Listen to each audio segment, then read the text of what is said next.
안녕하세요, 이효진입니다. 오늘은 저희 책에 있는 허니 버터밀크 브레드를 해볼 건데요.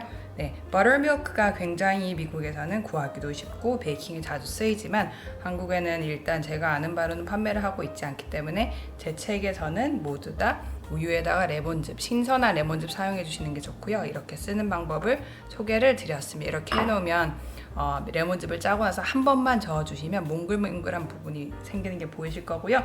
발효빵에서 가장 중요한 거 이스트가 저 같은 경우에는 이런 식으로 이스트를 위에만 따가지고 지퍼백에 밀봉을 해서 냉동 보관을 하거든요. 그래서 항상 보관을 해주시는 걸 잊지 말아 주시고요. 그 다음에 따스한 물에 이렇게 10분 정도 뚜껑을 꼭 닫아주시는 게 좋은 게 접시 같은 걸로 닫아주시는 게 좋아요. 왜냐면 랩만 해도 온도가 철저하게 보온이 안 되니까 이런 느낌으로 부글부글해지면 확실히 효력이 있는 거라고 생각을 해주시면 되고, 이게 안 되면 발효빵 의미가 없겠죠. 발효가 안 되니까. 그래서 항상 이런 사전 준비를 해주시고요. 바나나 브레드에서 보여드렸던 것처럼 이런 식으로 딱 유산지를 이렇게 재단하셔가지고 가장자리 부분 잘라서 이렇게 해놓으시고 시작을 해주시면 됩니다. 그러면 레시피 보시다시피 제 이번 책에 굉장히 쉽게 하려고 모든 가루류를 다 섞은 부분이 많이 등장을 하거든요. 이럴 때는 따로따로 계량 여러 가지 용기 쓰시는 것보다는 하나를 쓰셔가지고 하나 재서 계량을 하시고 이렇게 저울 안에 두고 하시면 혹시 실수하실 수도 있잖아요. 그래서 작은 그런 용기를 하나 두시는 게 좋습니다. 그래서 가루류는 저희가 이제 강력분 혹은 중력분도 괜찮아요. 미국에서 가장 자주 쓰는 거는 all-purpose flour라고 해서 중력분을 제일 베이킹에서 자주 쓰기 때문에 한국처럼 빵은 강력분, 케이크는 박력분 이런 식으로 뚜렷하게 구분을 하지는 않습니다. 이렇게 해주시고요. 저희 이제 하나씩 해볼 건데 대부분의 경우가 이런 거랑 이제 점성이 낮은 거, 이런 발효하는 거 들어가고 허니가 들어가는 제목에까지 등장할 정도로 굉장히 존재감이 높은 거죠. 그 다음에 이게 들어가고 이제 버터밀크가 들어가고 마지막에 15g이긴 하지만 그래도 유지가 마지막에 들어간다고 생각을 해주시면 되기 때문에 저희가 하나씩 진행을 해보도록 하겠습니다. 그래서 지금 가루가 다 준비가 됐으니까요. 가루 같은 경우는 다 한 군데로 넣으셔가지고 포크나 거품기로 완전히 젖은 상태에서 준비를 시켜준 상태에서 이런 부가재료를 넣어주신다고 생각을 해주시면 되겠습니다. 그래서 재료를 다 넣고 그 다음에 이제 대략적으로 버터밀크가 들어가기 전에 전체적으로 준비를 해주시고요. 항상 기억을 하실 거는 다음 재료 들어가기 전에 반죽을 준비를 해놓고 시작을 한다. 저희 쉽게 생각하면 모든 걸 다 한꺼번에 넣고 하면 얼마나 쉽고 간단하겠냐마는 모든 게 이제 준비가 돼야 그만큼 효과도 좋으니까 이렇게 해주시고 이제 버터밀크를 넣겠습니다. 덩이가 이제 보이시죠?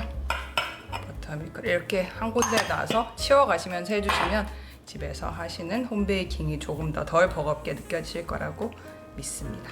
항상 강조드리는 게 이렇게 아래에 젖은 타월 넣어가지고 막 흔들리는 거를 방지를 했고요. 저는 일반적으로는 굉장히 이런 철제볼보다는 유리볼을 좋아하지만 오늘은 유리볼을 지금 다른 데 쓰고 있어서 안타깝게도 철제볼을 했습니다. 그래서 지금 상태에서는 이제 보시다시피 주걱으로는 이 주걱이 크기가 작기도 하지만 굉장히 한계점이 있죠. 그래서 빵 같은 경우에는 손으로 하시는 게 훨씬 좋기 때문에 효과가 좋죠. 효과가 좋으니까 이렇게 한번 훑으셔가지고 완전히 이따가 더 훑을 거예요. 이렇게 두고 한번 볼을 훑어가시면서 중력상 아랫부분에 가루가 이렇게 많이 보이죠. 그래서 항상 조심하셔야 되는 게 키친에이드 이런 걸 사용하시는 분들도 그렇지만 아랫부분을 이렇게 긁어주셔야 돼요. 이 부분이 합쳐지지 않으면 결과물에 영향을 미치기 때문에 오히려 이렇게 반죽을 뭉치실 때 저희가 준비가 안 된 상태에서 작업대에 넣을 수가 없잖아요. 그래서 다 준비를 시켜서 꺼낸다고 생각을 해주시면 됩니다. 아랫부분 그다음에 가장자리에 이렇게 해주시면 좋고요. 이렇게 저희가 완전히 반죽에 그래도 계량을 정확히 해서 한 거니까 누락되는 부분 없이 하고 이렇게 하면 또 저희 설거지 거리가 줄어드니까 지금 15g이긴 하지만 유지 성분이 이제 들어갈 건데 이번 허니 버터밀크 브레드 같은 경우에는 유제품의 그런 풍미가 중요한 거기 때문에 이 제품을 쉽사리 다른 오일로는 대체를 안 해주셨으면 좋겠어요. 해서 버터가 30g밖에 안 들어가긴 하지만 굉장히 존재감이 있기 때문에 대략적으로 반죽이 이제 버터를 품을 준비가 됐습니다. 지금 제가 철제볼을 별로 안 좋아한다는 이유 중에 하나가 이런 식으로 가벼워서 굉장히 작업을 하는데 한계점이 있죠. 유리볼 같은 경우에는 묵직하기 때문에 안정성이 있는데, 그래서 이런 것도 한번 매일 말씀만 드리는 것보다는 직접 애로사항을 보여드리고 싶어서 이렇게 한번 해봤습니다. 네, 그러면 이제 전체적으로 반죽이 일정해졌고 가루류랑 액체류가 다 이제 어우러졌기 때문에 드디어 유지를 넣을 준비가 됐어요. 그래서 유지도 어느 정도, 버터 같은 경우에는 네, 이렇게 중탕을 해서 녹여놓으면 시간이 조금 지나면 굳기도 하는데 너무 완전 덩이가 아니기 때문에 큰 상관없이 네, 이렇게 해서 비록 15g이면 거의 테이블 스푼으로 하나지만 그게 들어가고 안 들어가고가 반죽의 질감의 차이를 금방 느끼실 수 있을 거예요. 그래서 이렇게 해주시고 이제 어느 정도 반죽이 하나로 뭉쳐졌으니까 손반죽 하는 방법을 보여드리겠습니다. 이런 것도 바로바로 이제 하시고 나면 치워주시고요. 항상 책에도 제가 사진으로 전달을 드리긴 했지만 사진으로 하는 거랑 영상으로 보는 거랑 가장 큰 차이점이 바로 이런 액티브한 그런 공정이라고 생각을 하거든요. 지금 제 손에 굉장히 반죽이 많이 묻어 있긴 하지만 이게 다 이제 반죽이 완성이 되면서 합쳐질 거예요. 그래서 항상 내려치고 이렇게 하고 이 아랫부분을 사용해 주신다고 생각을 하시면 되거든요. 이렇게 하는 동안 점점 손에 있는 반죽도 뭉쳐서 하나로 됩니다.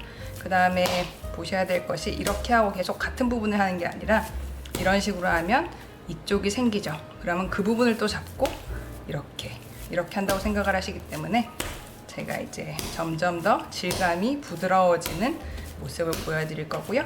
그렇게 하는 동안 손에 있는 이런 부분도 다 반죽이 합쳐지니까 네, 처음에 한 5분 정도 지나면 반죽이 확실히 차이가 있는 거를 보실 수가 있을 겁니다. 제가 이제 20분 정도가 길게 느껴질 수도 있지만 미국에서는 키친에이드가 싸고 굉장히 흔하기 때문에 이런 게 그렇다고 제 모든 책을 키친에이드로 하면 아무래도 독자분들은 한국 분들인데 한계가 있잖아요. 그래서 이렇게 손반죽 하는 거를 소개를 드렸으니까 책에 이제 한 4분의 1 정도가 저희 발효빵이죠. 이때만 20분 정도 좀 고생을 해주신다고 생각을 하시고 네, 막상 한 10분 정도 지나면 점점 반죽의 형태가 차이가 느껴지실 거예요. 그리고 작업하시는 분들에 따라서 저처럼 이런 방법을 쓰시는 분들도 계시고 이런 식으로 하시는 방법도 계시는데 저는 개인적으로는 이거를 좋아합니다. 그래서 손 아프시면 손 바꿔가면서 이렇게 해주시고요. 그래서 이렇게 해서 어느새 이제 탄력성이 많이 이미 작업 때 내치는 소리부터가 이제 바뀌는 거를 아실 수가 있을 거예요. 그래서 이렇게 해주시면 되겠습니다. 네, 어느새 이제 반죽이 준비가 다 됐고요. 아까 반죽을 할 때는 이 부분 사용하는 걸 말씀을 드렸는데 이제 반죽을 둥글게 하고 이럴 때는 항상 손날 부분을 생각을 해주시면 됩니다. 그래서 이런 식으로 요렇게 비트는 것처럼 책에도 사진이 있죠. 이런 식으로 정말 저희가 할 수 있는 선에서 가장 동그라미를 하는 이유는 표면이 일정해야 발효도 일정하게 되기 때문에 아무렇게나 모양을 해서 발효에 들어갈 수는 없잖아요. 발효 과정이 발효빵에서는 가장 어떻게 보면 꽃 같은 부분이니까 이렇게 해서 랩을 씌워주시면 되고요. 이제 1시간 반, 이게 1차 발효, 2차 발효가 길지만 그만큼 의미가 있습니다. 그래서 너무 꽉 이렇게 하시기보다는 어느 정도 그냥 이렇게 얹어주시는 느낌? 아니면 뭐 살짝 요 정도로만 해주시고 어느 정도 공기가 통하게 해주시는 게 더 이제 막 크게 부풀거나 하지 않을 거예요. 어떤 분들은 구멍을 뚫거나 하시는 분들이 있지만 이렇게 해주시면 되고 저희가 이따가 빵을 성형하고 할 거기 때문에 이런 작업 때는 깔끔하게 치워주시고 이제 발효 뒤의 모습을 보여드리겠습니다. 1시간 반이 지나서 어느새 발효가 다 된 것 같은데요. 이렇게 한번 보시고 굉장히 2배 정도로 부풀었죠. 항상 이렇게 작은 용기, 뚜껑이 있는 용기에 밀가루를 두시면 편한 게 저희가 밀가루에 손가락을 찍어서 하라는 말을 제가 써놓은 이유가 이렇게 하시면 더 편하게 하실 수가 있어요. 확실하게 보일 수가 있으니까 지금 상황에서 구멍이 이제 줄어들지가 않죠. 집의 온도나 계절 같은 거에 따라서 지금 상황에서 이렇게 찔렀을 때 구멍이 점점 없어진다든지 그러면 다시 해주시는 게 좋습니다. 네, 그래서 그렇게 됐을 때는 한 15분 정도 지난 후에 다시 이렇게 테스트를 해보시고 이런 식으로 해보시면 너무 많이 찌를 필요는 없으시지만 이런 식으로 해보시면 아마 발효가 조금 더 쉽고 정확하게 느끼실 수 있을 거예요. 정확한 결과물을 내고 쉽게 접근할 수 있을 것 같고요. 지금 상황에서는 이렇게 잘 떨어집니다. 잘 떨어지고 제가 지금 보여드리는 성형 방법은 프레틀이나 베이글이나 굉장히 여러 가지 베이킹에서 잘 쓰이는 방법이기 때문에 이번에도 이 손 아랫부분을 사용을 하거든요. 그래서 지금 이렇게 길쭉한 빵틀에 넣어야 되기 때문에 전체 상태에서 3분의 1로 접어주신다고 생각을 해주시면 돼요. 그러면 이렇게 해서 이렇게 누르지 마시고 이렇게 눌러주시고 그 다음에 마지막에 이렇게 해서 저희가 지금 준비가 다 됐죠. 그래서 마지막으로 조금 더 예쁘게 예쁘장한 모습으로 하면 결과물도 예쁠 거니까 손날을 사용을 해서 이렇게 모아주신다고 생각을 해주시면 됩니다. 그래서 아까 틀을 준비를 해놨는데요. 이렇게 해서 여기다가 담아주시고 유산지에 닿지 않게 잘 담아주시고요. 이렇게 담은 상태에서도 조금 모양을 다듬어 주시면 좋아요. 이렇게 해서 저희가 불을 끈 큰 통이나 전자레인지라고 말씀을 드린 이유가 지금 상황에서는 이제 최종 모양이 결정이 되기 때문에 이런 걸로 덮어놨다가 혹시 만약에 닿아가지고 뜯어지고 그러면 안 되겠죠. 그래서 저는 제가 제일 잘하는 방법은 불을 끈 전자레인지 안에 넣어 놓습니다. 그러면 예쁘게 부풀어 오르고 아무 모양의 영향을 받지 않으니까 집에 큰 이렇게 딱 부는 통이 아니라 높이가 높은 통에 두시든지 전자레인지에 담아 두시면 굉장히 만족스러운 결과물을 드실 수가 있습니다. 그래서 지금부터 1시간 반 동안 발효인데 발효가 긴 만큼 풍미도 좋은 빵이니까 조금 있다가 또 발효 테스트를 한번 해볼게요.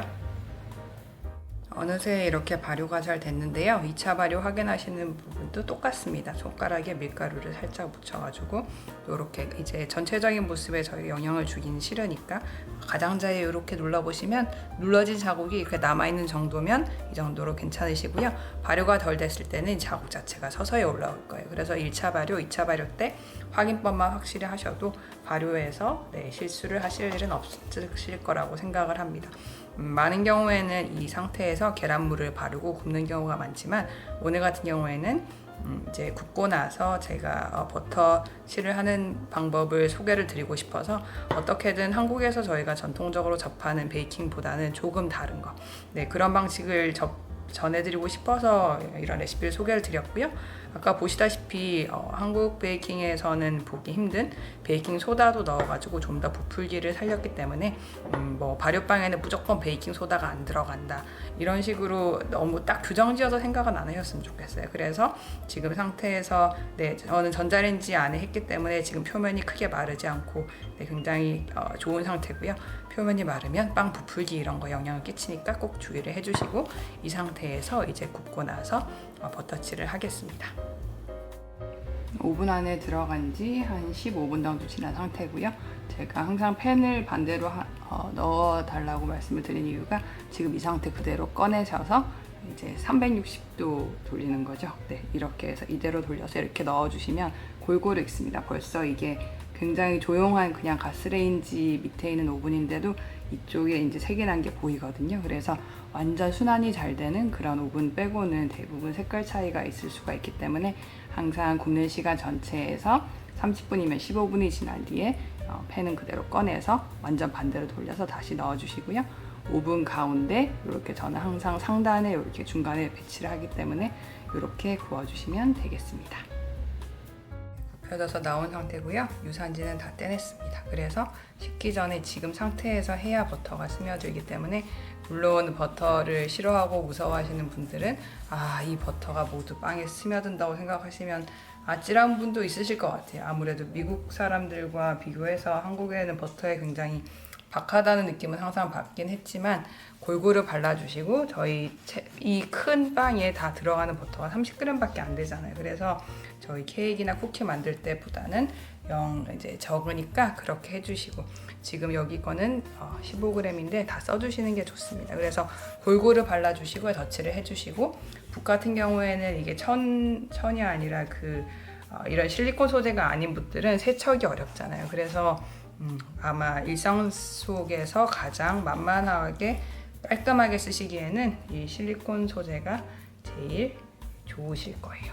제가 지금 쓰고 있는 이 식힌망이 좋아하는 이유가 굉장히 여기서 거의 한 반뼘 정도의 높이가 있기 때문에 빵도 빨리 식고 결과물도 좋은 것 같아서 저는 쓰고 있습니다. 아마 윌튼 제품이라서 3단으로 되는 건데 한국에도 제가 한국에서 샀던 기억이 있기 때문에 가격 크게 비싸지 않게 구매를 하실 수 있을 거예요. 이렇게 해서 이 상태 그대로 완전 식혀서 드시고요. 저희 이 어떻게 보면 밥 같은 느낌이죠. 맨밥 같은 느낌이기 때문에 일상 속에서 굉장히 활용도가 높으세요. 그래서 제가 인스타그램 하시는 분들은 몇 년 전부터 제가 쉐무와 브레드 푸딩 뭐 이런 식으로 쉐무와 바나나 샌드위치 이런 식으로 레시피를 올려놨으니까 재밌게 보시고요. 이 상태 그대로 식혀주시면 됩니다. 활용도가 높으니까 그 다음에 이 빵이 덩이가 꽤 있기 때문에 볼륨이 있어서 냉장 보관하실 분들은 냉동 보관이시죠? 그럴 때는 슬라이스로 다 한 상태로 개별 낱개 포장을 해서 낱개 랩핑을 하셔가지고 냉동을 해놓으시면 그냥 자연 해동이나 그 냉동된 상태 그대로 토스터 넣으셔도 되니까 그렇게 드실 수 있을 거예요. 그러면 오늘 여기까지 저희가 허니 버터밀크 브레드 해봤고요. 다음에는 또 완전 다른 레시피로 책에 있는 거를 다 훑도록 하겠습니다. 그러면 오늘 여기까지 할게요. Happy baking everyone!